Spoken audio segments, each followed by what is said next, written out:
Which brings me to a really Okay. funny story. That's good. Here's that means that we're you're on the king. YouTube right now. Oh, it's live right now? Yeah. Okay, so be careful what I say. Yeah, be careful what you say. Can you tell your story though? Is it a good story to tell? It is a good story to Okay, tell. we're live on YouTube, so I'm Alice Lara. This is Chips and Salsa Show.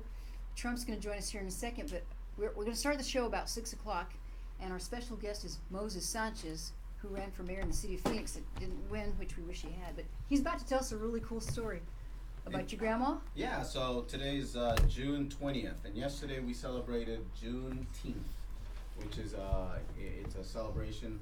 It's a Black History celebration of the actual liberation of slavery. And I actually wrote on my Facebook page, "Happy Juneteenth," and that there was going to be a funny race story to follow.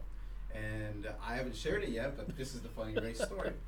It's an exclusive we have right here. Only on YouTube with the Chips and Salsa Show.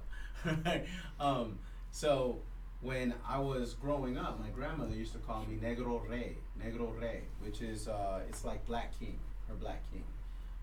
And growing up as a young man in California, and I identified with the Black community. Then when I moved to Arizona and joining in the military I definitely identified with Hispanic audience, not Mexican audience. It was more Hispanic, Puerto Ricans, and the brothers. And so when I moved to Arizona, I remember talking to a few liberal friends. So I have a few really good liberal friends. And my liberal friends used to get mad at me when I talked about being a black man. And they would say that, "Moses, you're not black. You're Hispanic. You can't identify as a black man." And it wasn't until recently that it hit me, probably about a month ago, that I realized, wait a minute, one of my most liberal friends chastised me for identifying as a black man growing up. And it wasn't until my DNA results, 23andMe, came out that showed I'm 29% African American, right? that she stopped chastising me for identifying as a black man. The funny story of all this, to bring full circle, is what if I had identified as a woman? Would she have ever chastised me for it? She would not have.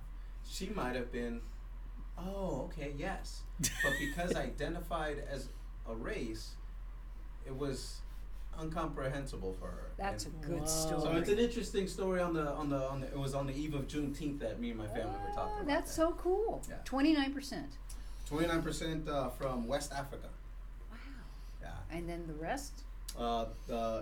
I'm pretty much a mutt. So I'm about 30% Latin American, so 30% from Panamanian, Native American from Panama, 29% West African. I'm about 8% Asian, so Chinese, Asian.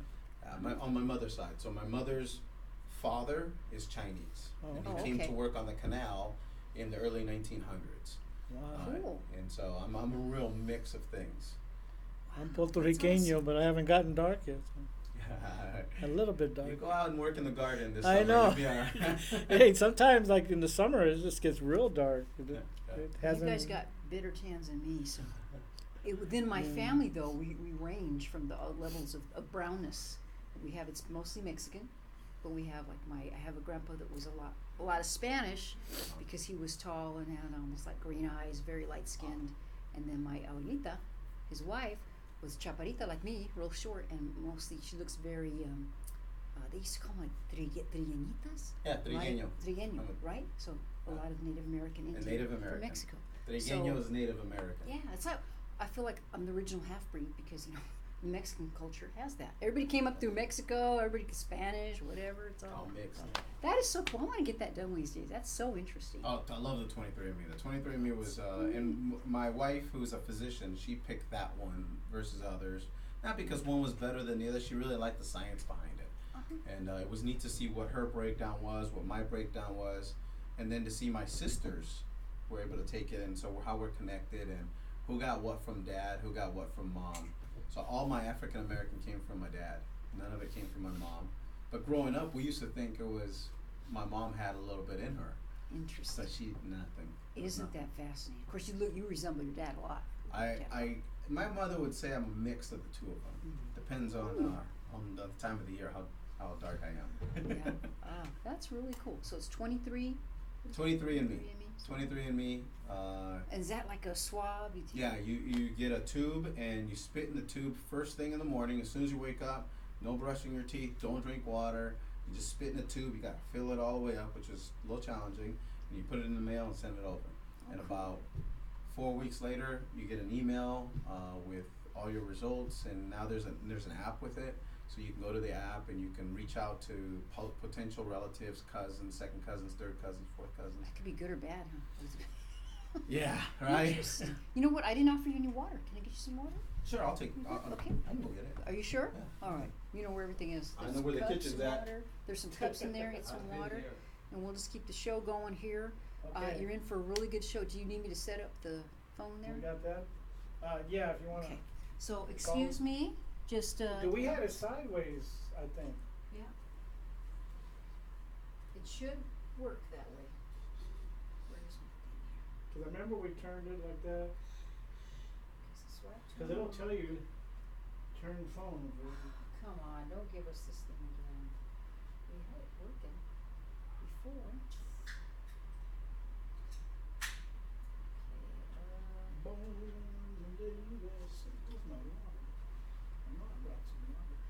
Oh, there it is. It fixed it. Okay. Had some water. Okay, so to add, let me put a description in there. Do.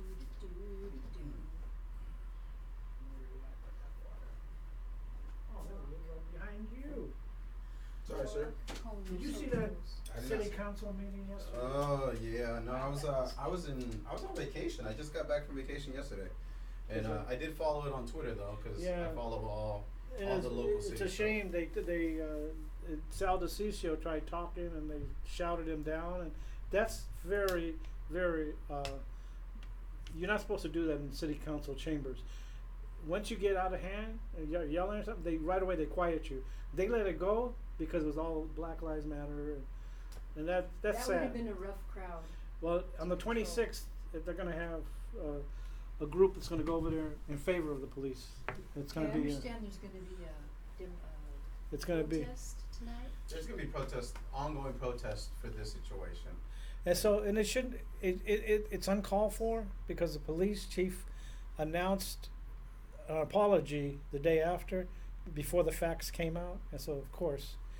Well, I think there's a lot more to the story. Yeah. People rush to judgment. I do think that the police chief may have made a mistake during the town hall meeting. That too, yeah.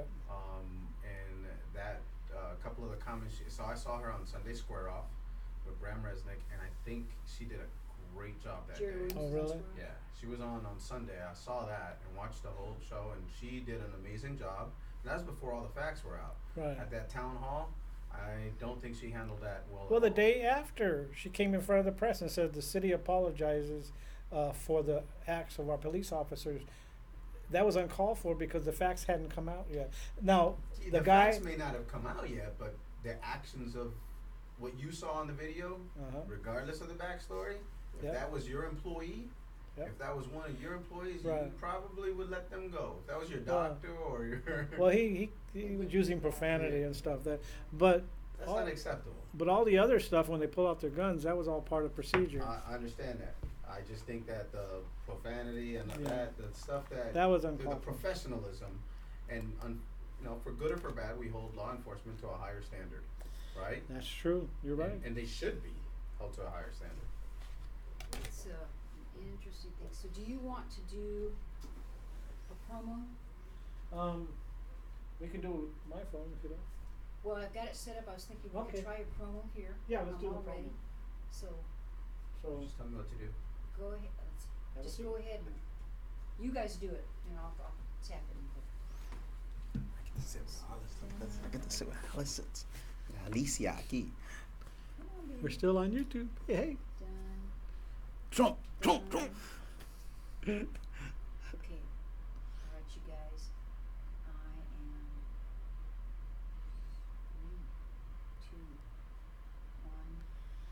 Welcome to the Chips and Salsa Show. This is Don Jorge imitating Trump in his picture when he was taking the picture of Go Trump to make the liberals cry. But anyway, today was going to be a great show. Oh, we have Alice Lara. She was behind the Hola. camera. And we have our good friend Moses Sanchez here. Is going to be our guest tonight. And Dividing the airwaves. and we're both on YouTube and on Facebook. So it's going to be a great show. We're in the People's House. We're very thankful for our chairman, Dr. Kelly Ward, for allowing us to tape here in the People's House, and her director, Leslie White, executive director. Leslie White, who we really It's too much paraphernalia on the head. It's messing with too much. I think the bandana's too tight. But thank you, Leslie, for your kindness and letting us tape here in the People's House. A lot of people have been watching us. They know we're in the People's House. We welcome. You could have your friends tune in. We are at 6 p.m. now, and it's like another about 24 minutes, 21 minutes before the show starts. This is a pre-show, so that you know what you got coming. And please share this if you will. This is our little promo to get more people to watch. If you haven't liked our Facebook page, please like us. We're trying to get up there.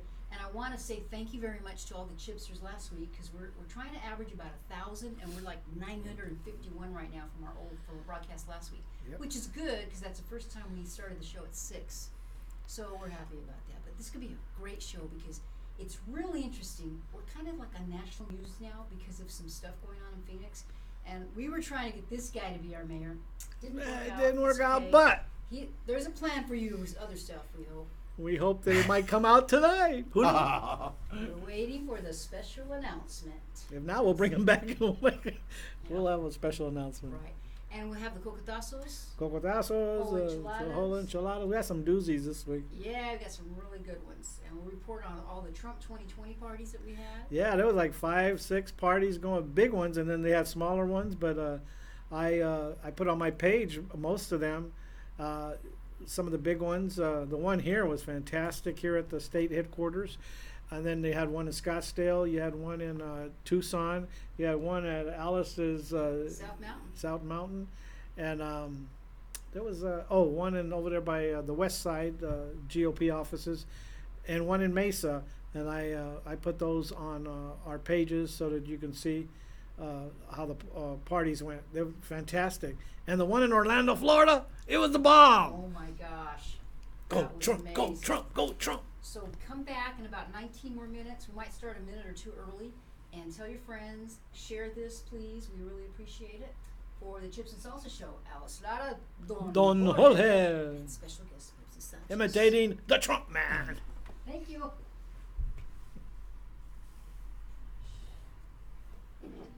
Video. Okay, you still got the YouTube going, right? Yeah, the YouTube's still going. Okay. If you want to say anything to YouTube, you're welcome to do that. I love you too. So I'm gonna share this guy right Run for office. Are you guys kidding me? Are you kidding me? Well, we're gonna know. It's all secret. It's top secret. We're waiting for the big announcement. We know that's coming. Something's coming. We just don't know what. It's a small announcement. It's not a major. Professional modeling, that's what it is. I wish. I need haircuts. I need to get cleaned up. Lose some weight. Coming with a shirt, tie, suit. Okay, gentlemen, this is what the big announcement. Well, I figured, especially today with all the biased media that's out there, I got tired of complaining about it and decided that I'm going to create something, my own media outlet. There you go. And we'll join with you. We'll, And so that's kind of the big announcement when we launched it officially a couple of weeks ago, test run, but it's up and running right now. is it like a studio? No, it's actually because most people don't trust AZ Central, they don't trust the Arizona Republic, they don't trust the news that they read online. We started our own media outlet online, and Okay. it's called the Phoenix Narrative. But is it a? Wow. Is it? So you're focusing on Phoenix? It's televised. It's No, it's just it's Radio. like it's online magazine. online It's magazine. an Okay. online newsletter. It's a blog. It's A blog. it's like a blog. I call it a media outlet because unlike a blog, I'm using this platform to interview experts. Oh, okay. So I use it's purely expert driven. That's kind of how we ran our campaign. So when we ran our campaign, one of the things everyone always asked me and Drew where we came up with our solutions to our problems because they were really sound solutions and they were good solutions. We were the only campaign that actually presented solutions to all these different issues. And people would always ask, well, where'd you get these solutions? And it wasn't us. We didn't come up with it. We just went to experts that we met on the campaign and we asked them questions and they came up with the solutions. And we turned them into viable options for the city. So when the race was over,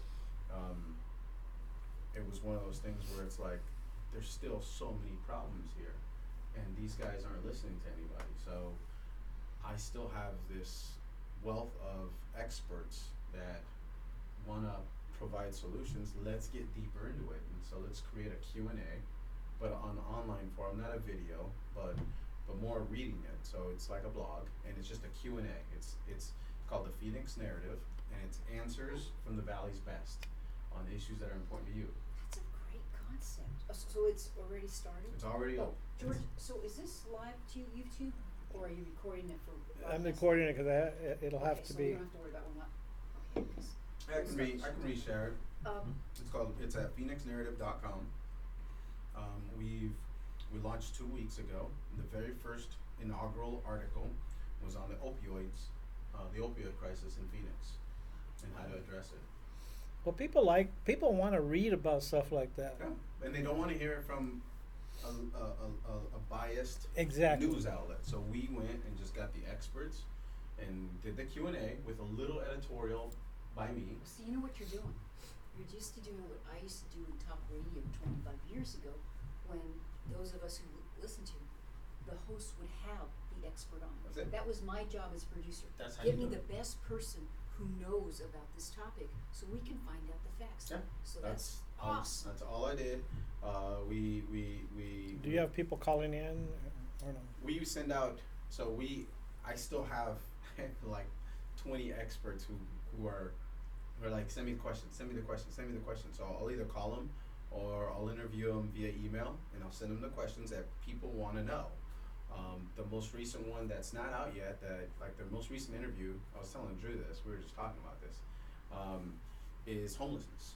So we got the experts over at Phoenix Rescue Mission, and I think it was a 24-hour turnaround. They're like, send us the questions. We send them the questions. You should see the statistics they have. We got so many of our solutions from these experts, and this gives me the opportunity to get deeper into the platform, how to solve these problems, and they're not coming from me. They're coming from the people who are in the trenches. And so Have you And it's published getting any of that yet? it's getting we pretty haven't bad. published the over- homelessness one. The homelessness one will come out in about 3 weeks. The opioid crisis was the first one that's published, so it's up right now. You can see it online at phoenixnarrative.com. The second article was an interesting one. We interviewed someone who's actually an expert at occupational licensing reform, and so a lot of people don't realize that if you start your own business, right, depending on what industry you go in, you might need an occupational license, and big government people love occupational licensing. Add more licenses, add more, but small, Red tape. more conservative, more red tape, more conservative people. Why should I get an occupational license for some industries? Like for example, the city of Phoenix, which is insane to think. The city of Phoenix actually has some occupational licensing regulations. So it's a city regulation, and they do it for curb painting. So you know how on your curb where it has your address on it and maybe like an American flag or the U.S. Navy symbol, whoever did that needed to get a special license. Then from you the get a city of license? Phoenix. Wait a minute, the Boy Scouts come and do that. They used to do that. Exactly, they have to go to the city of Phoenix. The Boy Scouts had to go and pay It's for so hard. I mean, even I could do that. Stencil. Everything is money. arcades. So coin-operated arcades have to get a special license through the city of Phoenix, not through the state, not through the county, but through the city. And there's quite a few different red tape that the city. Those are things that to interview this. Now there's some people who, and when I interviewed this expert, she's actually famous across the country from taking down occupational licensing reform. She was instrumental in the state of Arizona. Remember recently Doug Ducey made it. Well, he passed that based off of a lot of the reform that she did. So I got to interview her, and she was like, look, some of these things make sense, especially in healthcare. Healthcare makes sense. Florist makes sense. Hair braiding. In Arizona, hair braiding was a thing where you needed to get a license to braid hair. Not to color hair, but to braid hair. The braid is just a hand. Como tu hermanita. Yeah. You know, and so that was the second article that's already out. The third article came out yesterday, Wednesday. The articles come out every Wednesday, so it's every week. There's a new article every single week, and it's about musicians here in the Valley and some of the challenges that the artists and the musicians had to face being an entrepreneur. I was actually surprised at some of these things. Next week. How do you make money with this? Big subscribers? Yeah, but it's not. It does two things. It's not really meant to be right now our click rate is through the roof. I mean, we're doing about 200 clicks a day. That's good. We just launched, so we're expecting to get to 2,000 clicks a day in about 3 months as the articles keep coming out. But we're not. This was my way of staying connected, of empowerment, educating our community on things that we should all know and be aware Well, of. you're doing, like I said, the old talk radio, also journalism job, because they don't have true journalists who do They the don't. homework and We're the get true. facts. We're the true So journalists. you're gonna attract so many junkies like me and people in general. I think it's a fantastic idea. So we have a pretty good subscription base. I think we're around 2,500 subscribers right now, and I know that's all from my campaign. So all I did is I'm still not. As you do this, you'll grow, you'll get more sources. Yeah. I'm especially interested about the homeless thing. Oh, the homeless article's coming out in a couple of weeks now. I drive Central from Dobbins all the way to my work at Park Central. And since I started work full time again these last few months, I come when there's more traffic, right? It's heavier, so it takes me longer. And I started to notice, oh my gosh, the homelessness has really increased. And I'm starting to notice regular guys that they're always at that park bench and that, and it's messed up. So what I do, there's so many that I started to, every time I saw one, that looked, I'm not talking about just somebody who kind of look off, they're like somebody who is dirty and they've been on the street the whole time. I started saying a Hail Mary every time I saw somebody. Good. I've got up to a dozen Hail Marys, and I don't catch all of them. You're done with the rosary by the time you get to work. Yeah, I could. And over there by, what is it, Grand? From downtown, and it goes by the homeless shelter. There's like 3 or 4 or 5 blocks. Just it looks like L.A., but it's mini. Yeah, no, the whole Cass area there. And it's starting. Andre's house, St. Vincent de Paul, they're all there. And it's starting to get bigger. Well, it's a problem that I was just in San Francisco 2 days ago. Like I said, I was on vacation. I was in San Diego a couple of months ago for a conference for work, and I'm seeing it. It's not just Phoenix; it's everywhere. But it's really getting bad right now. In LA is like Skid Row is like. They're trying to recall the mayor because of it. Yep, I just read about that. And I know you have the facts on that. One of the reports that I think it was Tucker or somebody had an expert on, and the guy said the majority of it's a drug thing. The majority of it is drugs, and that's why 7% are really the opioid crisis was the first article we put out, and we spoke with a world famous doctor here in the Valley. World famous. She's amazing. She's brilliant. She's beautiful too. She's brilliantly beautiful. She's brilliantly beautiful. It's my wife. Oh, of course. And so she takes care of. She's gorgeous. She's gorgeous. Gorgeous. She actually takes care of opioid dependent moms. Wow. And so she's in the clinic 2 days a week. She's over here at Banner on Thursdays today. And then on Friday, she's at MIHS, the county hospital. And her clinic is addiction medicine and women. And so typically 90% of them are pregnant. So she's dealing with a lot of these. And we need to bring her in as a guest here too. she'd be happy to come in and talk about the crisis. But she was the first interview, and she really got into the weeds with what can we do And that's as the a thing, city. what do you do, you know? Well, I can share.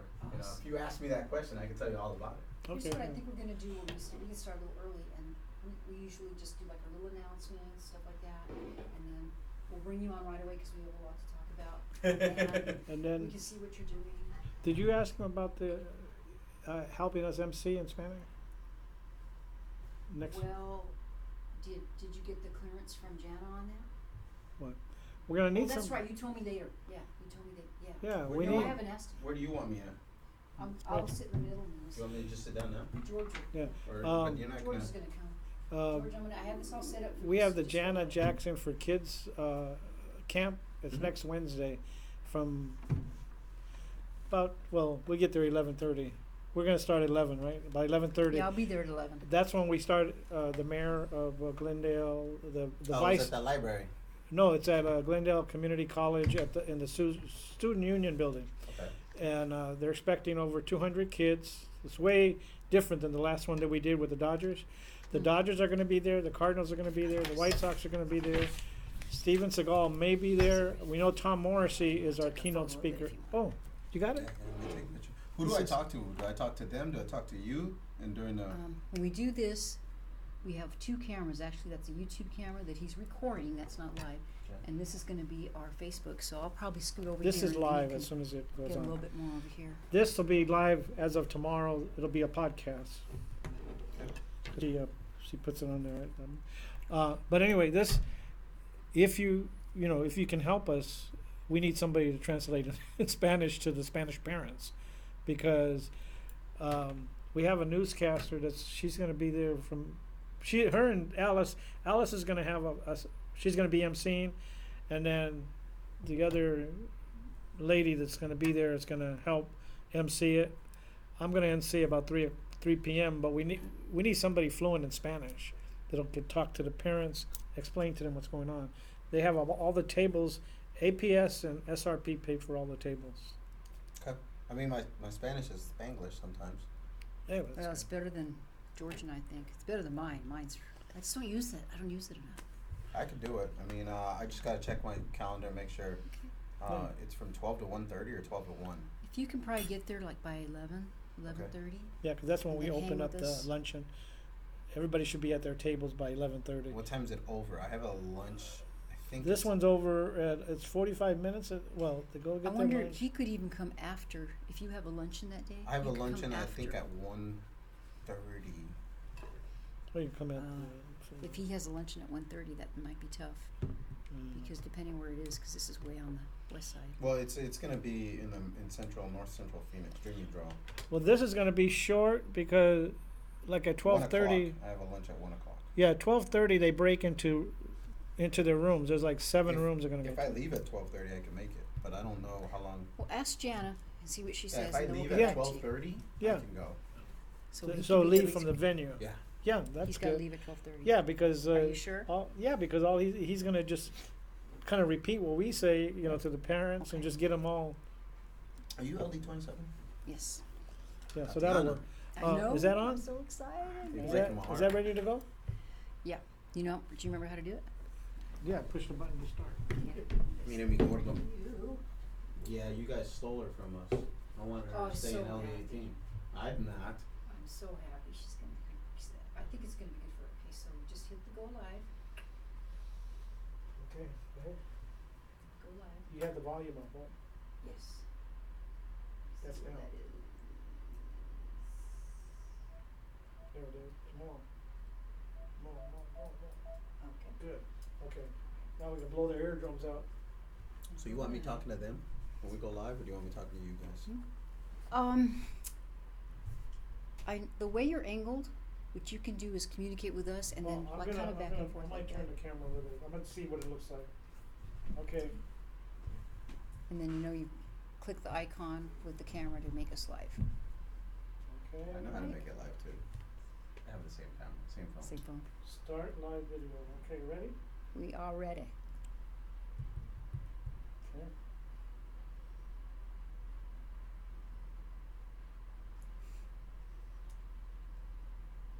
Did you click on the icon? Oh, it says Starting live video. It hasn't started yet. It waits for a second. I can do it for you. Yeah. Let Moses check it out. He's got the same phone as me. I go live all the time. I used to. It's got an X right here. Do I just push the X? No, the X stops No. it. You want me to try? Yeah, I better check it, Moses. I got you. I It got says you. starting George. live. Oh, it hasn't found it yet. That's why. It's looking. All right. Tap that description. No description. Nah. I was just waiting. Is it connected to your Wi-Fi? Should be. We went live earlier. No, it's not connected to Wi-Fi. That's why it's. Or if not, it just should use my data. Wonder if their Wi-Fi is having issues. Yeah, it's just waiting. Let me see if it's connected. And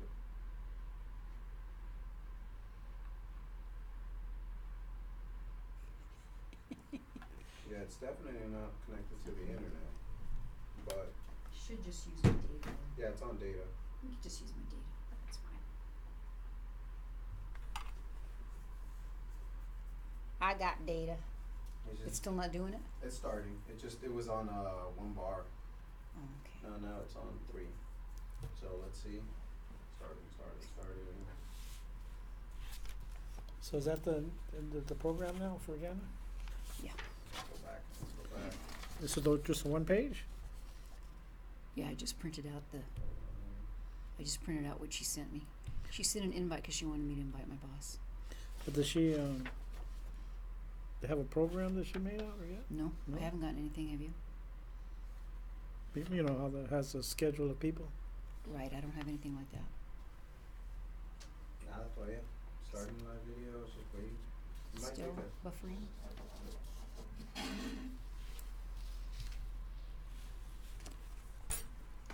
Got AT&T.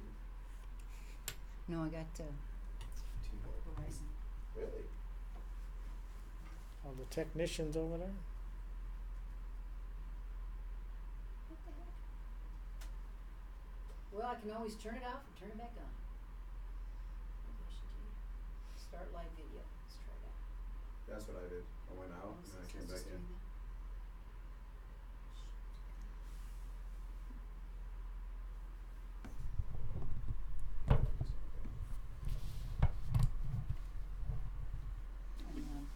Long time ago, when computers were still foreign to people, Yeah. my husband worked in computers. He was a data processing guy. And so everybody's always afraid of computers because we didn't know what the hell we were doing. Because you know what? Just turn it off, turn it back on. Usually 99% of the time it works. It's true. So that's what I would do. So when I would do that, people thought, oh, Alice, tell Alice, she fixes the computers. I said, I don't know anything. I just know how to turn it off and turn it back on. Who's Martin? Martin, in fact, we just spoke to him Martin Gonzalez. yesterday. Is he good? He was going through some medical issues, and now he's back with Google. He just started working with Google. They just hired him back at a higher position and more money. And he's supposed to come on our show one of these days, visit us again. He's part of the Molcajete, but he's been having some medical He issues. was with us, and then he couldn't do the show because he got a job with Nielsen's ratings. Right, so- Yeah, you can't.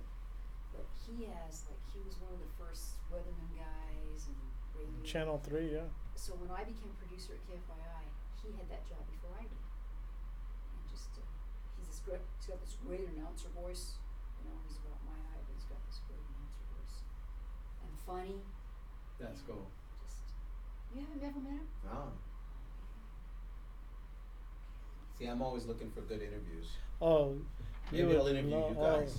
You would love Martin. Right? Martin is so We'll smart. interview the Chips I and respect Salsa show I respect for the him a lot. chipsters. Martin. I don't know what we would talk about. The business of see, like I want to get into like how much does a sidewalk cost? What's the business of building sidewalks and parks? Details. You know, those are all the details. People want to know, hey. So that's kind of what we're working on. But it keeps me connected. It keeps me connected in the community. It keeps me with a voice. I think it's great. And if I decide to run for something, Okay, Okay, here we go. I'm gonna start this up again. Software update available. No, I don't want to update my software. Just do this. Okay. Starting my video. Okay, here we go. We're live. Welcome to the Chips and Salsa Show. I'm And- Don Trump. I mean Jorge. Don Jorge. I'm dressed up like Trump. Trump Trump's- 2020. Trump Trump's gonna 2020. Trump's gonna make the liberals cry. I'm Alice Lara, and welcome to the Chips and Salsa Show. We're here every Thursday evening. We start now at 6 p.m. We used to start at 7, so thank you for joining us early. We're a little bit late, sorry, had a few technical issues.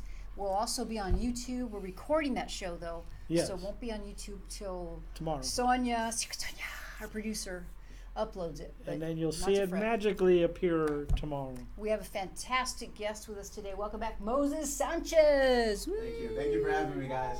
And you remember Moses ran for mayor of the city of Phoenix. Right. And he's got a fantastic company that he runs, and he may we're talk gonna- about it. We'll see if we could We're gonna squeeze intro some of that out of him. and talk to him and get all his secrets here in just a few minutes. We're going to do a little bit of housekeeping like we try to do every time. I want to wish you a happy birthday, though. A lot of birthdays out there, okay? Including yours is coming up. Oh, yeah, When is your birthday? next week. Ooh, it's before we have our next show, though, right? And you're Day going to be 25, right? Yeah, at least 25. Ooh, you're still a young man. I'm younger than Trump. There you go. There you go. So happy birthday, George. Oh, you're welcome. Thank you. I also want to wish a happy birthday to Steve Donovan, my good friend. And Mark's dad's birthday would have also been on the 24th of June. And if he were alive with us today, he'd be 91. Feliz cumpleaños. And I want to wish a happy birthday to the same day, June 24th, my very good friend, Don Rawlings, who's very liberal, lives lives on the East Coast, and we spar back and forth. But I still love you very much, Don, no matter what. So happy birthday, Don Rawlings. We went to high school together. We've been friends for a long, long time. So I'm not going to let the politics divide us, no matter how mad you get at me, okay? I also want to wish a happy birthday. Today was the birthday for the late Sharon Giese. Do you remember Sharon Giese? Wow. Remember her? Who? Sharon Giese. Yeah. She was our national committeeman for a while. Very active in Republican politics here in Arizona. Sweetheart, angel, man, just a guiding light. She was so good. And she's no longer with us, but I saw that it's her birthday today, so we just want to wish her a happy birthday. We wish you were still with us here, but I know you're an angel while you were here, and I put on Facebook that you're an angel wherever you are. So thank you for all the mentoring and everything that you did when we had you with us. We are going to have the cocotazos and the whole enchiladas too. We're going to have Moses weigh in on that with us because we got a lot of good ones, huh, George? Yep. We had some great parties going on. We had the Trump 2020 announcement. You know what? Maybe I should introduce Moses, and then we'll bring him on, talk about all that stuff, because you can share with that. And then we'll talk about your special project that you have, too. So let me tell you about Mr. Moses Sanchez. Is that okay, George? Yep. Cool with that? I'm cool with that. He's still an active member of the Navy Reserves, right? 23 years this year. Woo! Just passed last month, 23 years. Wow. With the Navy? Congratulations. With the Navy, 2 more before call it a career. All right. Thank you. He migrated to the United States with his parents and his infant sister from the Republic of Panama. He served for 3 years active duty in the U.S. Navy immediately after graduating high school in 1995. You were a whippersnapper. Woo! After being honorably discharged, he attended college and graduated with a BS in business management. That doesn't stand for something else. Business management and an MBA. He met his lovely wife and Arizona native, Maria Manriquez, MD, while working for former U.S. Congressmember Richard Pombo of CD11. Moses then moved to Phoenix in 2004 with his wife and has been living in Ahwatukee ever since. And in 2004, he felt the need to serve and join the Kiwanis Club of Ahwatukee and the U.S. Navy Reserves. He's been a member of both organizations since 2004 and 1 deployment to Afghanistan. Thank you again. Together, Moses and Maria have 3 incredible adult children, 36, 23, and 20. Wow. And 3 grandchildren. He's a grandpa. Yeah. I know he looks like he's 16, but he's a grandpa. All 3 children graduated from Desert Vista High School and 2 from Arizona State. University. All are very involved in community, but their greatest recent contribution was taking care of Maria and each other during a 2011 deployment to Afghanistan. He proudly serves the department head of the N1 department and LPO for the NRVTU Phoenix Detachment out of Luke Air Force Base in his 23rd year, as you just mentioned, of military service as a Yeoman First Class Surface Warfare Specialist. Wow. He is also the Director of Operations at Nona's Marketing. Do I have that right? That's right. Nona's. Nonnahs. It's Shannon backwards. Oh, that's what that is. Okay. Nona's Marketing, a digital marketing company that helps businesses with their social media marketing needs. 2012, Moses was elected to the Tempe Union High School District Governing Board and served until 2016. Been a teacher at South Mount Community College since 2009, teaching primarily macroeconomics and microeconomics. I want to tell you that Moses ran for Phoenix mayor, and we heartily supported him. We wanted him to win. It didn't happen, and I always believe God has a plan for everybody. So for some reason, we didn't get him as our mayor, because he would have been an excellent one. We interviewed him on our show, and we became good friends with him. And it's just an honor and a privilege to have you back with us. We hope that you come back on a continual basis. Absolutely. So I'd be happy to come back on a continual basis. Good. It's great. Your fans, your support base, your chipsters were always very supportive. They sent me positive messages online, on Facebook, on Twitter, emails. I got a lot of support and love from your supporters. Yeah, and I'm humbled by it. I appreciate it. Well, anyone who met Moses, that's the thing. If you could have met everybody that had to vote, you would have won. Because there's no one who met Moses that didn't like him. You know, he's just a wonderful, wonderful guy, and with a great head on his shoulders. So let's talk a little bit about the Trump 20 stuff, and we will get to your big announcement, which is so exciting. So stay tuned for that. If you have any comments, I think George is going to watch us on his Facebook page. Are you going to be able to do that? Yeah, I just have to. Okay. So you might, send us a question that way. I always put George to work. I'm so sorry. Okay, good. But we had an LD Trump 2020 watch party, and there was a lot of excitement. People are ready. It was trending.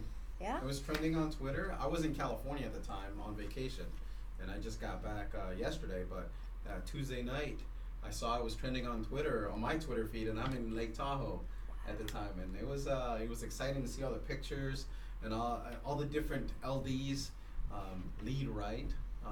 And I wish I could have been here for all that excitement, but I was there in spirit. Oh, definitely. When you say trending, what's that? It was a trending topic on Twitter, on social media. And so instead of, there's a series of different topics that everybody's talking about in the social media world. And so Lead Right and the Trump 2020 was trending on social media, which is good. It means there was enough people talking about it on social media and excited and sharing pictures. And a lot of that is due to a lot of your support base and your fans who are very active on social media. Yeah, it's so awesome. And did you see our mini Trump that we had on our picture? I did not see it. One of our PCs, Tim Taylor, he and his wife for Halloween, they were telling us at our meeting that they dressed up their little boy, who's, I think he's maybe 5 years old, and they dressed him up in a blue suit for Trump and a red tie. So said, bring him to the party like that. So you could go. I've got pictures, I think, on the Chips and Salsa site too. And they put a red tie and his, MAGA hat on and everything, and he was adorable. They taught him to go like this. It was very cute. But people loved that. It was so awesome. So there's so much excitement, and you're Latino, and people still think that Latinos really don't care for Trump. And oh my gosh, I meet so many every day. I continue to meet more and more, don't you? Well, my father was talking about this. My father is a Phoenix resident and a voter here, and he spends some of his time in the Bay Area. And when we were there with the family, my brother-in-law wasn't speaking highly of the president, and my father just plainly told him, I said, look, there's 10 of us in this room, there's 10 Latinos in this room, and 3 of the 10 in here voted for him as a percent. Regardless of what you may say, there's a silent majority out there, and that trend will continue moving forward, especially with the economy roaring the way it is, especially with unemployment being the lowest it's ever been among Hispanics and African Americans. And so I'm not surprised that more and more are stepping up and saying good things about the president. I mean, there's still challenges that he needs to overcome within those groups, but I think you're going to see a silent majority coming out again. Awesome. Well, I always like to, there are so, people are doing so many things in El Paso. I don't know if you happen to see, I think his name is Anthony. So he's got this whole group, and he goes curbside, and he calls it a megaphone, okay, it's a megaphone, and he takes a group, and he stands on a curb, which is fine, it's legal, and he's like, Trump 2020, you look like an intelligent guy in your car, you gonna vote for Trump? And some people give him the finger, that happens, okay? But a lot are like, yeah, honking their horns and thumbs up. It's hilarious. It's hilarious. I don't know that I'd be brave enough to do that, you know, but hey, and I think you're going to just see more and more of that as it gains popularity. The Hispanic, you know, our employment is great. It's come up. It's the lowest it's ever been for unemployment. It's in Hispanic women. We were actually looking at a study for an article that we wrote about Hispanic women are leading the trend when it comes to entrepreneurs in the business world, and all of that is due to a very strong and powerful economy. So we're really excited. I got this Wall Street Journal thing that Sandra Benitez sent, and Sandra Benitez is, let me just give her props. She is the executive director of the Latino Coalition, Donald J. Trump for President Incorporated. And just like we said, the campaign believes Hispanics will be drawn to Mr. Trump by record low unemployment, a tough stance on China's trade practices, and demands for curbing illegal immigration. Because a lot of people think, well, you know what, you're Latino, so you should be for open borders. You should, you know, those are your people. Those, you know, you're gente. And someone who's done it legally, what I don't understand is, if you've gone through all the trouble and whatever it takes to do this legally, why do you want to encourage law breaking? And it just comes with horrendous amounts of problems. So I think this is true. It's very true. I do believe that the economy is really what's carrying him. I also think that him being a straight shooter with people like that. People are tired of status quo politicians telling you what they think you want to hear instead of being straight with you. And whether you agree with everything he says or not, you know you're going to get it straight from him. He is a straight shooter. Boy, that is really the truth. Okay, so we're going to get into the interview portion with you, and then we'll save some time to do the cocotazos and the whole enchiladas. Unless there's anything else. Do we have any announcements or anything you want to talk about? No. Well, Maybe you were should going to announce mention this. next Wednesday we're going to have the at Glendale Community College. It's going to be the kids Foundation. It's Jana Jackson for Kids Foundation. It's a camp for kids, athletes, mentoring kids, and it's at, like I said, Glendale Community College Student Union Conference Center, June the 26th, and it starts at 12 p.m. So there's still tickets available. Individual tickets are $35, and there's going to be a lot of guests, and we're trying to pull We're going to pull Moses in to help Moses us to help be a translator. Yeah, there's going to be over 150 kids to 200 kids, and it's growing. The mayor of Glendale Mayor Wires will be there. No, the other mayor, Tom Morrissey's the mayor of Payson. Payson. He's going to be there. He's a keynote speaker, and he's trying to bring Steven Seagal. So we're crossing our fingers. So remember, if you follow our show, he helped write a book with Steven Seagal. So and he's a great speaker.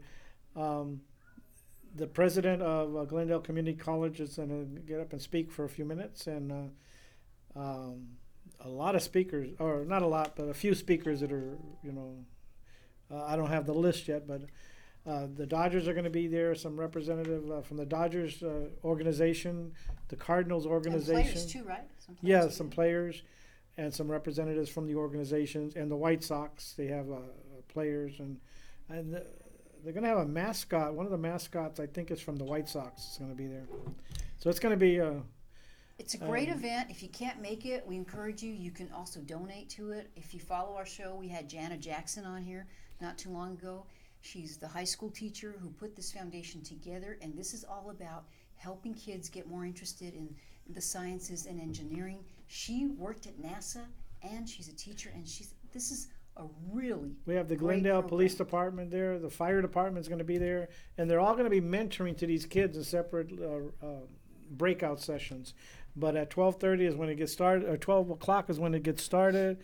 Well, 11:30 is when Check-in, when everybody checks in, and it lasts about an hour, hour and a half before they go into the breakout session. So it's going to be a nice luncheon, and it's going to be great. So if you want to get a hold of Jana, just email her support at Jana Jackson, that's Jana Jackson, the number 4, kids.org. So support at Jana Jackson, number 4, kids.org. Great, please do that. All right, so now, Moses, man, we were just so excited to have you on because we thought, what is Moses going to do next? You know, so much talent politically and everything that you gained in your campaign because, and I always, sorry, but I have to run a little commercial. If you do not want to run for office, help a campaign because you learn so much, even if it's not even necessarily like a big campaign. He's ran for city mayor, but city council or a school board, you will learn so much, and there's so much work that goes into it. And I understand that out of that, you came up with a great idea for what you're going to do next. So without further ado, what are you going to do next, Moses? So our campaign, once it was over, we went back and analyzed a lot of the things that we gained from it. And one of the things that we gained was this big network of experts in the Valley. And these are experts who helped us formulate our campaign, the platform, where we got our solutions to the city's problems, whether it was infrastructure, whether it was quality of life issues like homelessness, the poverty, even public safety issues.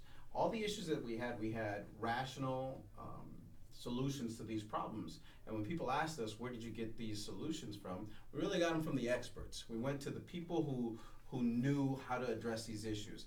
And we ended up getting a lot of credit for that, which really wasn't us. It was the folks who gave us these ideas. So I decided that in order to continue a positive trend of empowering and educating our community here in Phoenix, that we would create a new media outlet.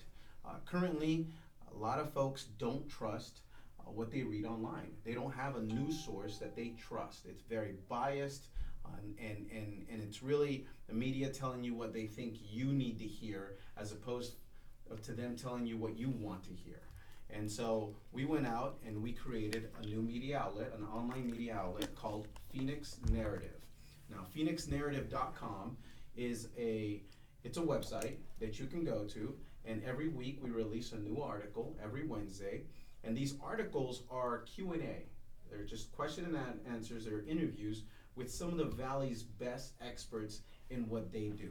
So, for example, our very first article that came out 2 weeks ago was on the opioids crisis here in Phoenix. And we talked to a medical doctor who takes care of opioid-dependent pregnant women or expecting women. And that's a serious topic here in Phoenix. How do we address this? How do we fix this problem? How do we put a dent into this? And we asked her those questions, and she answered those questions.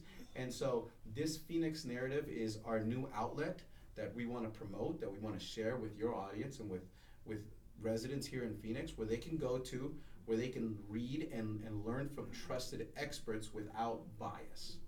That is awesome. We were talking about this prior to the show, and what I told him was, you know what you created? Back when I used to do talk radio a long time ago, I had fantastic talk show hosts, and my job as a producer was to get the best guest who had the sharpest information, the most knowledge, so you would have a credible guest. And that's lacking somewhat. Now, there's some shows, I'm not going to say, there's some good shows, they do have some extras, but it's such a needed thing. I think it's a great idea. What's fascinating is a lot of these stories a lot of the folks that we interview, they want to share their stories. We learned about their stories during the campaign. Things that surprised us, that how come more people don't know about this? And those were the stories that we took with us on our campaign when we were fighting for public safety, infrastructure, quality of life issues, homelessness, poverty. All the solutions to these problems came from these stories from experts who deal with this every day. So we just turned that knowledge and decided to share it with Phoenicians. And that's so now they can go to phoenixnarrative.com. It's a live website right now. Subscribe to the website. Every week we send out a new article, and in the next couple of weeks you're going to get I believe the next article that's coming out is about alcohol Wow. and wine here in the valley, and how Phoenicians and how Arizona, it's more of a fun topic on the drinking habits of us. Oh, I'm going to here. read that. And As a wine drinker. as a red wine drinker, we talked to a local wine vintner who explained some of the ins and outs of the wine industry and how it's affected by the city. So not only super serious topics, you're going to do a variety of things. Absolutely. Now, does this cost anything if I subscribe? No, it costs you nothing. It's free for the public. We like it's that. it's free subscription. You don't even have to subscribe to read it. I ask that you subscribe only because when you subscribe, you will get that emailed to your inbox, a new article right to your inbox as soon as it comes out. And it's not every day, so it's not clutter. So once a week, you It's can look once a forward to week. that. Every Wednesday comes out. We've already talked about the opioid crisis. Last week's article was on occupational licenses. And a lot of people don't realize that occupational licensing, what does the city have to do with that? Is that a state issue? Especially since Governor Ducey made headline news across the country with occupational licensing. Well, the city of Phoenix actually has licensing regulations to small businesses. And to hear some people talk about how we need to increase more licensing for certain industries is shocking. And so we wrote about that. We interviewed a national expert on that. The article this week is on a musician, a local independent musician, and the struggles that she faces as an independent musician and the struggle that other musicians face. Next week we'll be talking about wine. The week after that we have some local nonprofits that we're interviewing. And then after that we brought in the experts from the Phoenix Rescue Mission. And they talk about homelessness. And it's a really long piece, but it's a very Informative. It's very informative, and you're hearing it from the experts themselves on how to solve these problems. We got here too, so we can go to that list whenever we need to talk to someone. Like we've already got some bookings, future bookings. Do you think homelessness, Not homeliness. homelessness has a solved solution where it can get out of hand like it did in like LA and San Francisco? Is there solutions to maybe work with the homeless people and come and help them in some way without it getting out of hand? So I was just in San Francisco yesterday, and flew back in from my vacation. I was in Lake Tahoe, ended up in San Francisco with my wife, and then we flew out of Oakland. And it was something that we were talking about after doing the Q&A. And we talked about this on the campaign, how there is no silver bullet solution to solving homelessness. However, one of the things that we saw in San Francisco, and my wife brought it up, and she just hit the nail on the head when she said that there are certain conditions that can be put in place that will only increase homelessness and increase the problems. And so government is not the end-all be-all to homelessness. Government can make homelessness worse. They can affect the folks who are actually trying to fix the problem and shackle them and handcuff those people. And unfortunately, in some of the more liberal cities across the country, that's what you see. You see the conditions perfect for ripe homelessness and drug abuse and the mental health situation that's happening in those major cities. And we've seen that here in Phoenix as well. And so we talk more about that. Is that like sleeping in a tent, not having to pay rent, not having to pay any bills, and just coming to a tent each night, but during the day going out and maybe panhandling or trying to make money some other way, but then coming at night and going to that tent and feeling comfortable that you're in a tent, and it's like a little house, a little mini house, but you don't have the problems of paying for electricity, paying for rent. But No, but you don't have a bathroom either. But there There are different levels too, aren't there? There are a lot of different reasons for being homelessness. And a couple of things that we fail to realize is we see the panhandler. We see the 48-year-old man who's been on the street and he's on the same corner every week.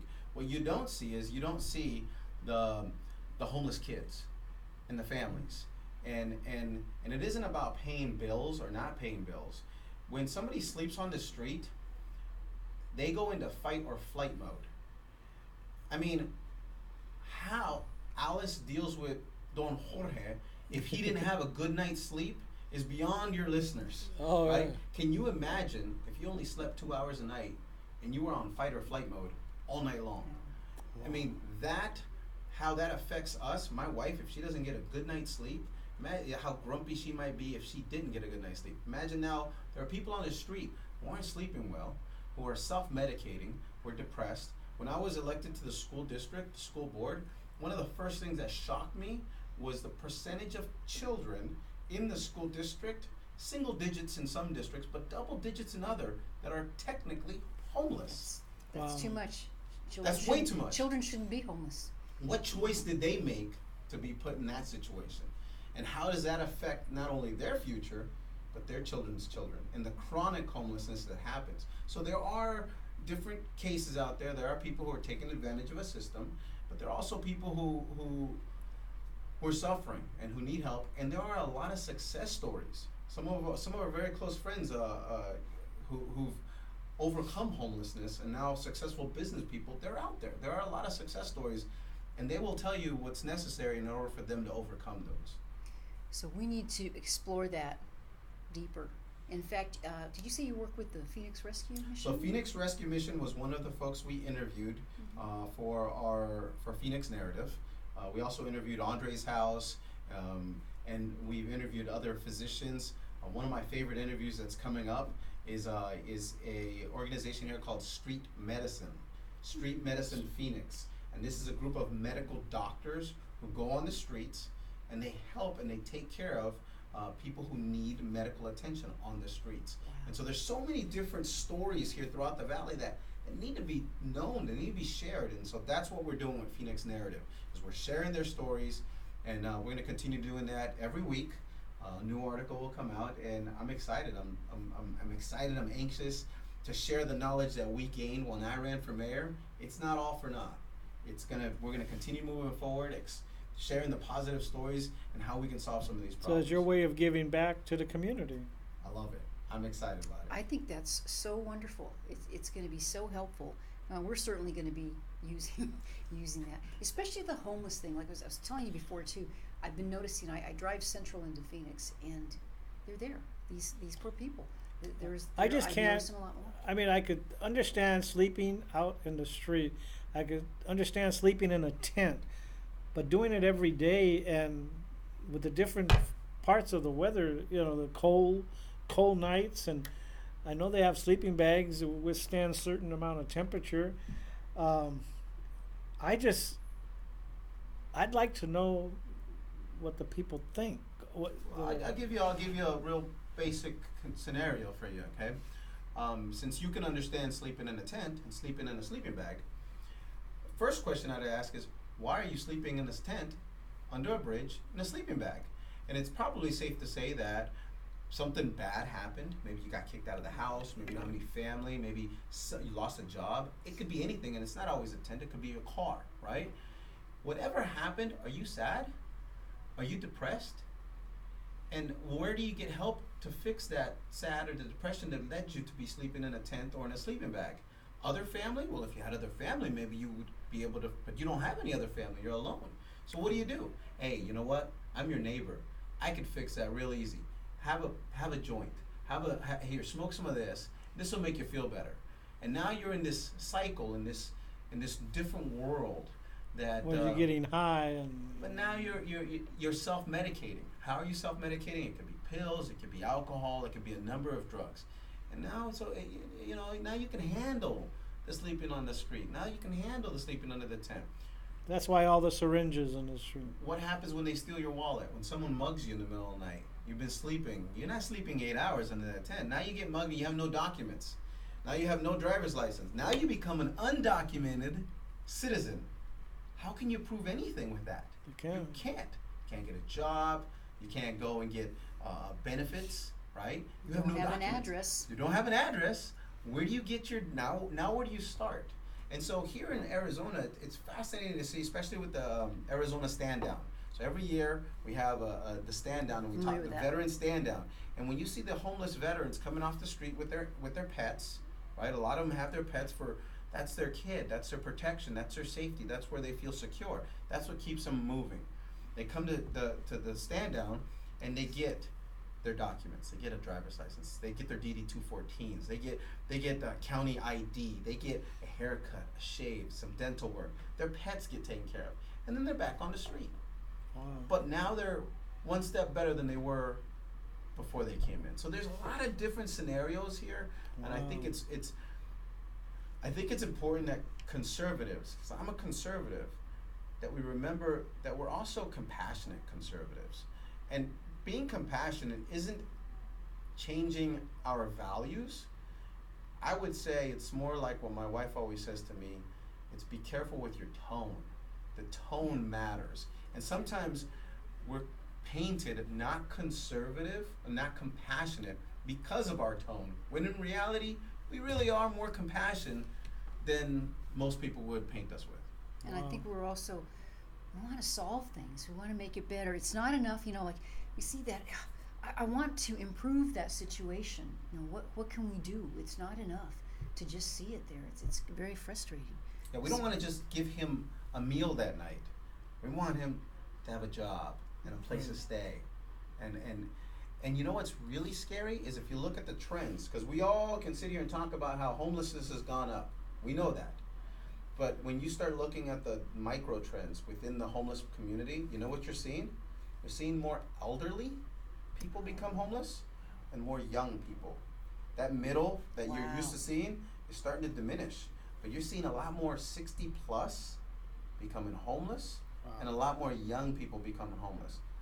How do we fix that? How do we address that? Government is not the answer. We know that for sure. And I worry too, because now our families are not as big.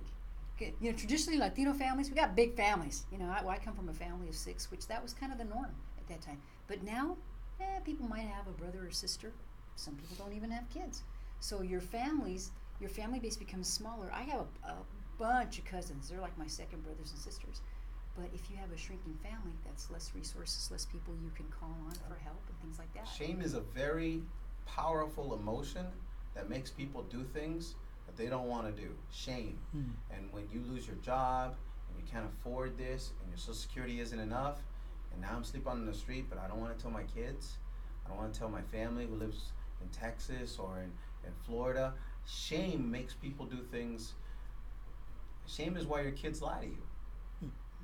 I mean, shame is a very powerful emotion, and to see the older population and the younger population become more homeless is scary. It needs to be addressed. It's not being addressed. City Hall's not talking about it. Our communities are just trying to figure out what do we do, right? And so I don't have all the answers, but I know the experts, and we should probably listen to them. Well, You start with getting good information and knowledge. Because when I was living in Chicago, I lived in Chicago for a couple of years.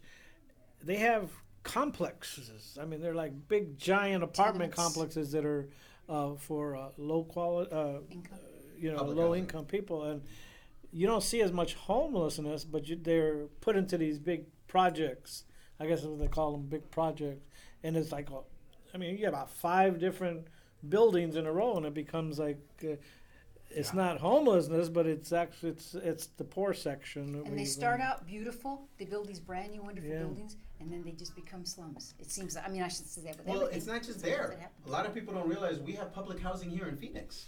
Yeah, we do. And we are actually interviewing an expert in public housing to answer your questions regarding public housing here in Phoenix. Because there are different topics, and a lot of people don't realize that it exists here. Low-income housing, public housing, affordable housing is a hot topic, and it's probably one of the reasons why you have an increase in homelessness, because of the lack of affordable housing. But how do you fix that? So much. That's that's a great topic. We could do a whole show, and we will do a whole show with the help of your information. There was a headline, too, in the newspaper, I think this last week.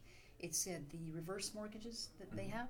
This is like a huge, big thing in Sun City, because, they're confiscating the houses. Reverse mortgages don't work for everybody.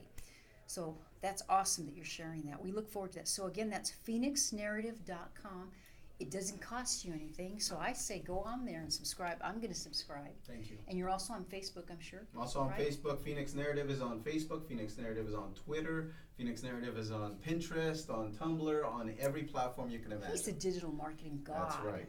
You know, we him. He's a digital guru, so Yeah. just remember. He just right on. In fact, this is a good time to throw a little commercial in. If we're still looking for an intern, and I'm working on one, but you know what, we can always use help here because it's George and I, and we work full time. But if you'd like to come and hang out with us and do the show and all this stuff, we'd love to have you. Just contact me, Alice at chipsandsalsa.com, chipsandsalsashow.com, excuse me. If they want to contact you, they can go to the website, I'm sure. If you want Phoenix to give Narrative, MosesSanchez.com or PhoenixNarrative.com. Both of them work. They're both interconnected, and this is my baby. I'm really enjoying doing this.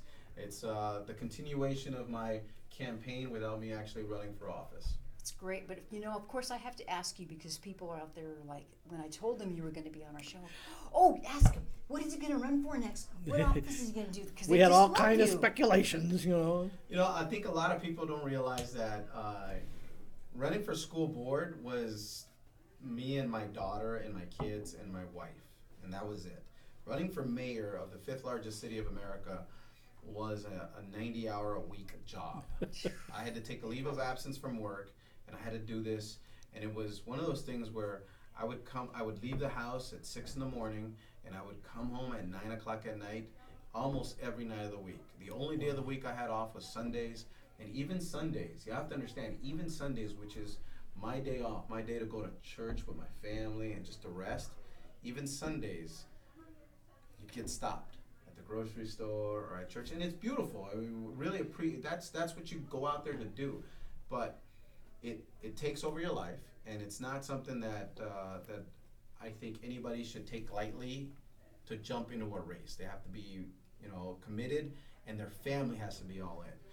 And my wife always says that, my wife is an obstetrician gynecologist, and she says when it comes to running for office, especially a serious office, she equates it to having a kid. She said, once you have a baby, you never ever ask the woman, is she ready for another one right away? It's not to say that she's not gonna do it again, but it was tough. It was challenging. It was blessed. Oh, it was such a blessing.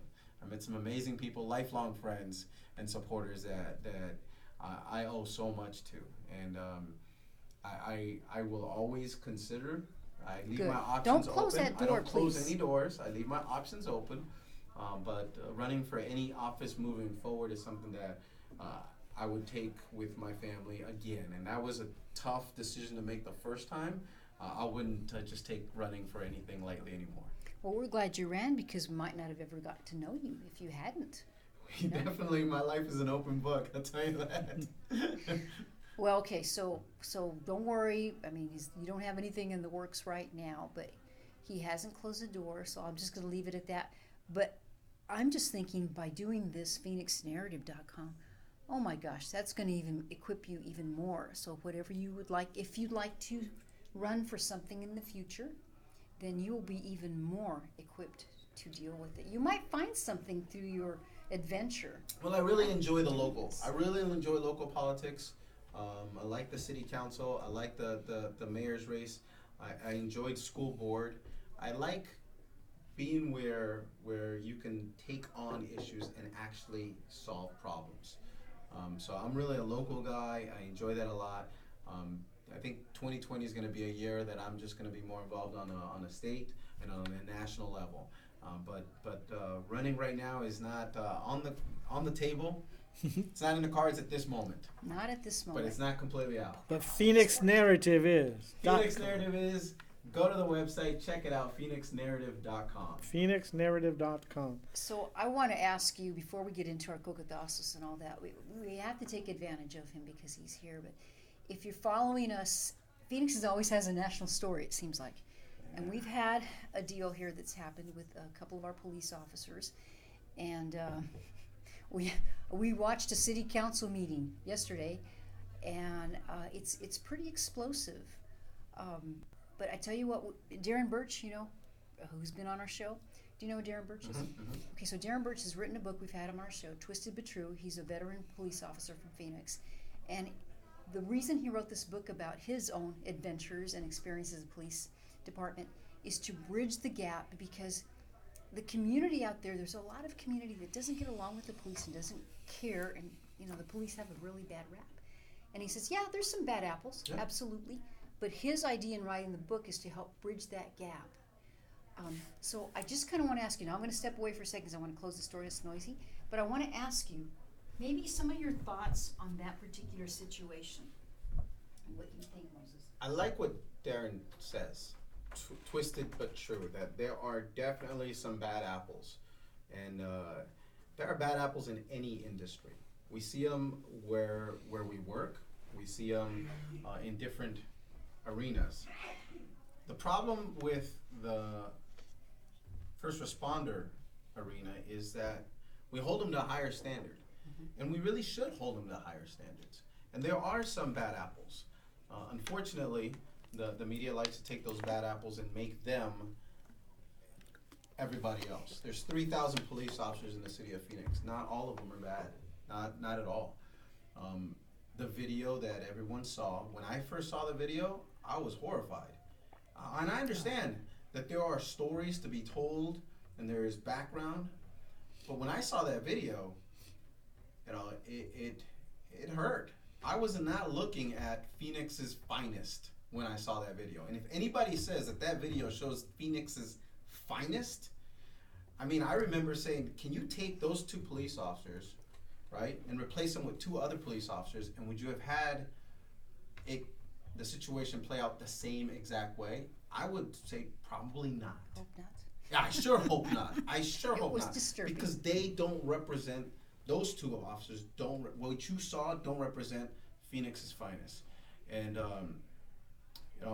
I'm a supporter of first responders. I am a first responder, right, as a military person. When I served in a detention facility in Afghanistan, before we went into that detention facility, we were trained, and we were trained with the example of Army detention operations personnel years before in Iraq who caused another controversy, right? And that controversy that put a black eye on the Army and on detention operations was our blueprint for what not to do. I would hope that the video that you saw there, with moving forward, will be the new blueprint of what never to do in terms of how to deal with this situation. And so you're going to keep hearing more stories, and there's still going to be more of the backgrounds and the facts are going to continue to come out. But it was unfortunate. But what you saw was what somebody wanted you to see. You didn't see what led to that. You're right. You did not see what led to that. And I'm not going to defend Right. the people in question, but I know what I saw, and what I saw wasn't good. Right. But if you heard through the radio that this guy was an ex-felon, or this guy had a record of doing the same thing, running from police officers, you're in a heightened state of awareness as an Absolutely. officer. Absolutely. Plus the fact that he was involved in what was happening at the store, plus the fact that he ran, plus the fact he wasn't following orders. The officers have a certain standard to follow, a certain mode that they get into. And if you're taping it, you might be taping part of the mode that looks bad, not getting the whole story. But you said that you got to listen to the whole story. Well, I mean, I think there's background to it. I'll give another personal example. I remember being grabbed by a terrorist in Afghanistan. He grabbed my arm, he grabbed my chest, pretty high up, and my heightened sense of alert, because I knew he had a weapon, was up here, and I handled him like a professional, and he felt that. But there's being a professional and handling a situation, and what you saw there, and I believe that was not the best representation of Phoenix PD. I know police officers aren't happy with that video, and they're not happy with that video because it doesn't tell the whole story. Right. They're not happy with that video because of what was said. Right. And that's, if that had been anybody's employee, if that had been your colleague at work, I know it's not the same because these guys are armed and they're you know, there's lives on the line. You see that? But I think this is, I sure hope that City Hall moves forward in addressing this situation, because this is one problem, but this is one problem of many that have existed in the last year. 2018, we had more police officer shootings There was quite in a the few. city of Phoenix than any other major city in America, and we're the 5th largest city. Now, I'm not saying that the police were all wrong in these situations, because 90% of the time, and the newspaper came out with a great piece on it, newspaper showed 90% of the time the people were armed. But if we're leading the country in officer-involved shootings, I mean, is that something to be proud of? We will look for you to get the best expert on Phoenix narrative. We Talk to us. we are looking for security experts for that. Yeah, Yeah. we'll be talking about, but we're not just talking about the security side of things. We're also talking about implicit bias, unconscious bias, because they Yeah. exist. And the thing is, you don't inflame the situation by the day after. And if you're in the leadership role, like the police chief was, she should have diffused the situation by saying, you know, we're going to investigate this. As soon as we find out all the facts, then we'll address the public and the ramifications that's going to come from it. But that didn't happen. I think there were a lot of mistakes made yeah. by leadership on a lot of different levels, from the very beginning of this problem to today, and I don't think those problems have been addressed. And I Right. think you're going to continue to have protests, and I understand that there's going to be a counter protest. There should be support. Well, for that's our how officers. that's how Ferguson happened. Okay. That's how Watts happened. Just one incident, and it was overblown. Flame the fire. I will And- say that I know that Moses, he didn't. It was Kate ran for mayor and Danny Valenzuela, and who I supported Danny. And Danny is a first responder, firefighter, and very supportive of the police. So I do see you. You know, some people might interpret that you're just anti-police, but that's not the case. No, You've not always at all. been a big supporter of the police, and I know I'm kind of responding. I think to, is it Punky that's on here? So the reason I ask him about that is because he ran for mayor, and everything that he's done. That's okay, Punky. So I mean, it's all good. and I, you know, It's all good. It's perfectly acceptable. I don't think anybody knows the whole situation, and I won't pretend to know the situation. I just know that what you saw out there, if you feel like that is a best representation of your city and your first responders, in a high stress situation, if that's the best we have, I think we can do better. To be honest, I believe we can do better. But thanks for your input. I appreciate it. And I believe they should have body cameras on them. They're talking about that, and they should, you know, that should be, because some cities already have them on all their officers. Phoenix is coming along, and The I body think cameras show two Yeah, sides of the story now. exactly. And it protects it. That's not just for the community, but it protects the police officers, because now they can show their side of it. And I think the media did a terrible job of rushing Oh. to judgment on a lot of these things. well, there's fake media. What do you expect? And not enough information. Just like you say, that's why you need more information. We're getting close to the end of our show, and I don't want us to not do the whole enchiladas or cocotazos. But thank you for all your input on that. We appreciate it. And George. Ronald Lutters, I know you're watching. Hey, Ron. Hub Radio, listen to Hub Radio. They've started Hub Radio, and it's a great program. Just go to Hub Radio. I believe it's Hub It's on Radio. Facebook. Yeah, go to Facebook to Hub Radio, and you sign up, and you can watch Ronald Lutters. He's Uncle- on Uncle Ron. Wednesday evenings. Yeah, Wednesday evening. What time? Do you know what time? I think it's about this 7 time. o'clock, I think. 7? Okay. Yeah, and you know, hi Ron.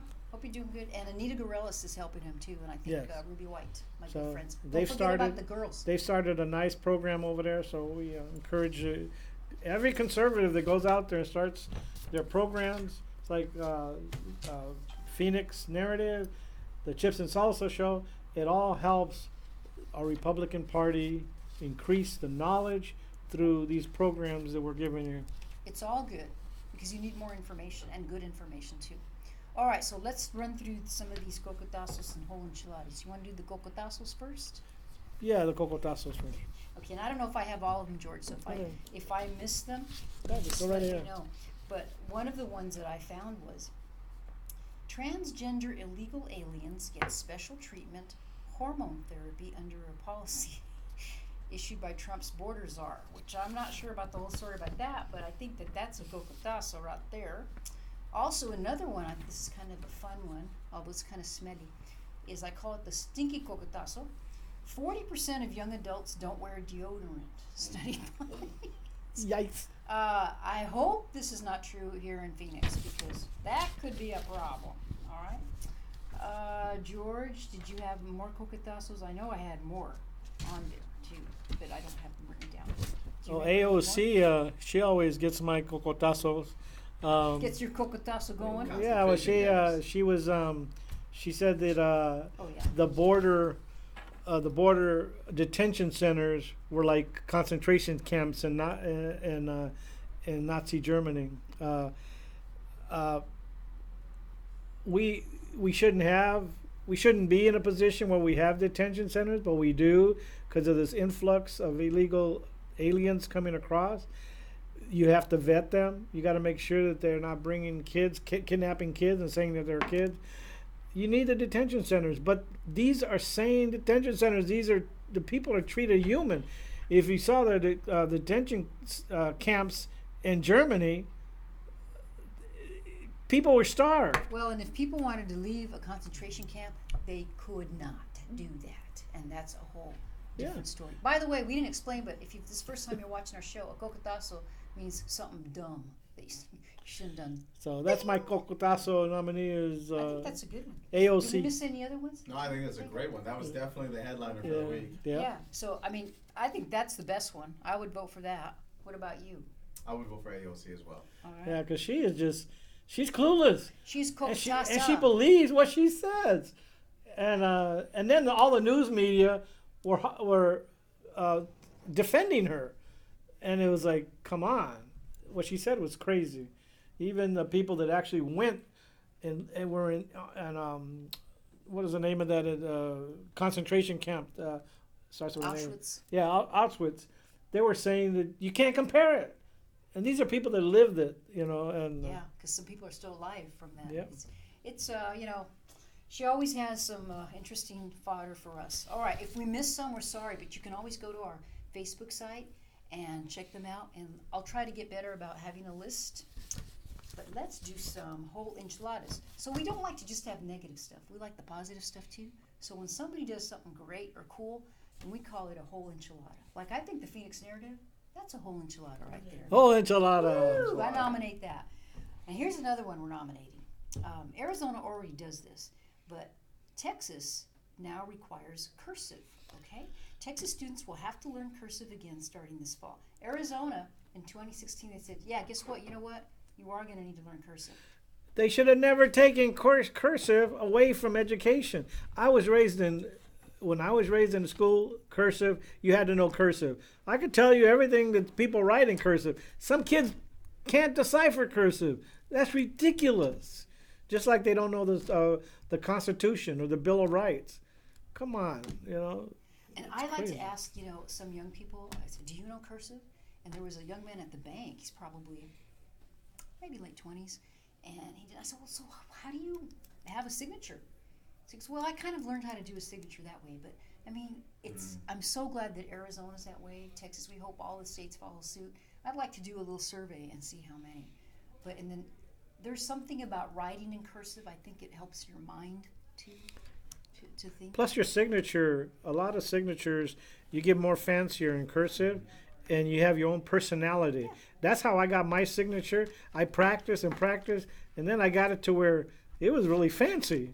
And I believe think cursive about is Donald good. Trump's signature. Yeah. Boop, boop, The boop. DT. Oh, I worked at the banks in El Paso, right at the border, okay? And the very wealthy Mexicans would come over, and they had the most beautiful signatures, fancy schmancy, and it was so awesome. I loved that. And so, we had the signature cards right behind us, so I take them out, and it was fantastic. I just love That's that. you. Okay, so there's another whole enchilada. Do you guys watch Jeopardy? By any Yes. chance? I love Jeopardy. Well, Jeopardy. so if you do, what you've noticed is recently James Holzhauer, I hope I'm pronouncing it. A He's tribute. Jeopardy champ. Man, he was awesome to watch. I loved watching him. So he won like $2.5 million almost or something, big time champion. And what he did, he donated to the Cancer Research Walk in Alex Trebek's name, which I thought was cool. And he donated something like $1,014.94, something like that. I should have written it down. And the reason for that, everything's a number to him. That is his daughter's birth date, 10/14, whatever the date was. that's good. So I thought that was a cool little whole enchilada. Give back to the community. Yeah. And then the other one I wanted to do is, and I talked about, we had a mini Trump at our Trump 2020 party. So I thought that was so cool of Tim Taylor and his wife, the Taylors. They dressed up their little boy, and I put that on the Facebook site too, and he looked like a mini Trump. And With then the I got suit like- and all that. Yeah, I got like 175 people thought that was really cool. So I thought that was just really nice. Okay, so do we have any more that you have? So we have Phoenix Narrative, we have the whole James enchilada. Holzhauer, Mini Trump, and the cursive. I And can't remember. 24 hours. 24 million. 24 million? 24 million. That was a record. What President Trump raised. in Oh, his that's first right. 24 I hours. forgot about that. In 24 hours, he raised $24 million, $1 million an hour. I think his whole come out in Orlando was the whole enchilada. I mean, he filled up that stadium, and they were trying to say that his polling numbers were less than Biden, and Biden only has like 1,000 people show up. Wherever Trump goes, he blows it, and the people. I think this election is going to come to the people, that the silent majority, the people that believe in what the good is coming out of our president and what he's doing.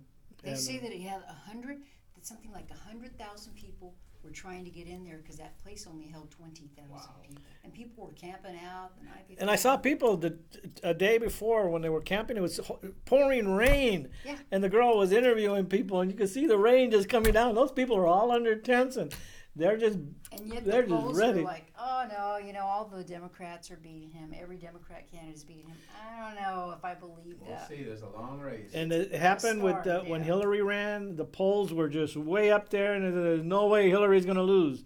Well, she lost, and people like what Trump is doing. We'll And, see. They have 24. I think he's the best president we candidates have. now. All right. So, do you want to pick a winner? I kind of like the Trump 24. Yeah, Like that? Okay, we had some great whole enchiladas. And I like the Phoenix Narrative too. I really do. So I'm going to give that number 2. And just because Trump 2020, Big 24, deal. 24. and if you have any ideas for enchilada, the whole enchilada, text us. Text on the Facebook on the Chips and Salsa show. So Facebook message us. Yeah, message us. You could text him if you've got his number.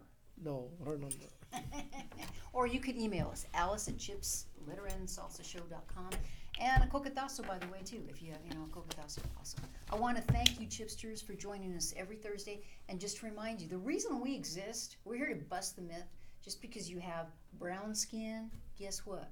It doesn't make you an automatic Democrat. We used to be Democrats. Did you used to be a Democrat? I was never a Democrat. Never a Democrat. I was never a Democrat. Wow. I was never a Democrat. So, Never a yeah. Democrat. Well, Sorry. we were, I was- but I we're was- not anymore. I was a rabble rouser out there, but I saw the light. We're not. And 2020 is coming up, man, and we need, read Phoenix Narrative, subscribe. Thank you. Share this show, if you will, so people can find out more about Phoenix Narrative. Share it with your friends. Thank you, Chipsters. Yeah, we really appreciate it. And you're going to upload this to YouTube. Yep, it's going to be on YouTube. It'll come out on our page. And you can also subscribe to our YouTube channel as well, too. And that way we have Yeah, we have like 37 subscribers. 1,000. 37. Well, we We're had gonna- about 37 We're gonna buy days. this guy lunch and figure out how to do digital media once and for all. Yeah, We because, have to help. yeah. As soon as we post it on YouTube, those 37 people get notifications, and we YouTube. want more people to do that. All the people that are listening here, when you see the YouTube, go to YouTube and it'll say notification. Just push accept, and you're on the list. And The little bell. You gotta Yeah. subscribe and then hit the little bell. Click on the bell. Right on. and we're gonna keep pushing it. All right. Anything else, guys? Before we sign off, any announcements? that No, we're forgetting just about? it's going to be a great week next week. We're going to have a meeting here for the National Hispanic That's right. Republican Association. It's the Republican National Hispanic Assembly. Yeah, that's Remember, what it is. because I say Republicans now. Ha! That's how I remember it. RNHA. So Are you that's coming? going to Did you be say? that's going to be next Tuesday. Try to Have to come. look. That's next Tuesday, my birthday, and we'll And be you're right coming here. on your birthday, even? I think so. Yeah, yeah, I'll be here. Oh, what a man. I haven't missed a meeting yet, so I'll probably be here. That's Tuesday. 5:30 is going to be the meet and greet. They're going to have food, and then right at 6:30 the meeting starts, and it ends promptly at 8:30. And so it's going to be a great And you don't meeting. have to be Latino to attend. Yeah, you don't have to be Latino to attend. You just have to be a conservative, a good conservative. And it's going to be a great meeting. We didn't have a meeting in May, so this meeting takes place of both May and June. So that's next Tuesday evening here at the GOP state offices. Right on. 3501 North 24th Street in Phoenix. So thank you very much. Thank you, Moses. Oh, Always they're a gonna great have an job. I hope you Thank come you. back. They're going to have an artist here on the 26th. Oh, yeah. That's James next Wednesday. Naughton. He's a famous artist. He does like and the motorcycle, Melania and Trump on a motorcycle with the flag. he's going to be here. He's going to be signing autographs. He's going to be selling some of his works. And for the people that, I think the tickets are $25. Yeah. If you buy a ticket, you get a poster signed by the artist. And it's going to be a great evening. That's a Wednesday, next Wednesday, here at the GOP offices, sponsored by this GOP party. So with that, I guess we're going to sign off. Thank you very much. And we'll see you next Thursday right here at 6 p.m. Alice Lara, Don Jorge, Don Jorge. and our special guest, Moses Sanchez. Thank you. Muchas gracias. Whoops. Oh, ten cuidado, ten cuidado. Don't fall. Oh, still on. Walk on. Are we off, George? Pinky wasn't happy. Yeah. I'm like, what? That's what I thought. That's alright. I knew I was gonna ruffle some feathers when I said that.